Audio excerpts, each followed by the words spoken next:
ஆரோக்கியமான குடல், ஆனந்தமான வாழ்வு. திருச்சியில் அதிநவீன வசதிகளுடன் இயங்கி வரும் டாக்டர் கண்ணன்ஸ் கேஸ்ட்ரோமேட் மருத்துவமனை, திண்டுக்கல் மெயின் ரோட், திருச்சி. உங்கள் செரிமான மண்டல பிரச்சனை அனைத்திற்கும் சிகிச்சை அளிக்கப்படும்.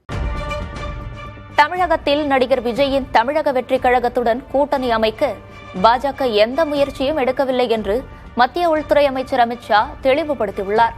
தனியார் தொலைக்காட்சி ஒருங்கிணைத்த நிகழ்ச்சியில் பேசியபோது இதனை தெரிவித்த அமித் ஷா, தவேகவுடன் இணைந்தால் அது பாஜகவின் வாக்கு வங்கியில் எதிர்மறை தாக்கத்தையே ஏற்படுத்தும் என்று கருதுவதாக தெரிவித்தார். விஜயை தொடர்பு கொள்ள தாங்கள் முயலவில்லை என்றும் அமித் ஷா கூறியுள்ளார். தவேக தலைவர் விஜயை மறைமுகமாக விமர்சித்த அதிமுக பொதுச் செயலர் எடப்பாடி பழனிசாமி இறந்தவர்களின் குடும்பத்தை அழைத்து துக்கம் விசாரிப்பதா என கேள்வி எழுப்பியுள்ளார். சென்னை தாம்பரத்தில் கட்சி வேட்பாளர்களுக்காக பரப்புரையில் ஈடுபட்ட அவர், சினிமா வேறு, நிஜ வாழ்க்கை வேறு என்றும் இதை மக்கள் புரிந்து கொள்ள வேண்டும் என்றும் கூறினார். இன்னொரு கட்சி இருக்குது, எல்லாம் இறந்து போனா அங்க போய் துக்க விசாரிப்பாங்க. ஆனா அந்த கட்சிக்கு கொடுமை பாருங்க, நாட்டுடைய கொடுமை தலையெழுத்த பாருங்க.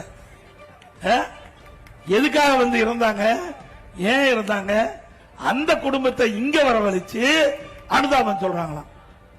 என்ன அது சினிமா அப்படித்தான் இருக்கும், டெக்னிக்கலா தான் இருக்கும். மக்கள் ஏமாற வேண்டாம், சினிமா பார்க்கலாம். எதுக்கு? மனசில் இருக்கிற கஷ்டங்களை போக்குவதற்கு சினிமாவை பார்க்கலாம், ரசிக்கலாம், அதோடு விட்டுற வேணும். நிஜ வாழ்க்கையில ஒத்து வருமா? நிஜ வாழ்க்கை வேற, சினிமா வாழ்க்கை வேற.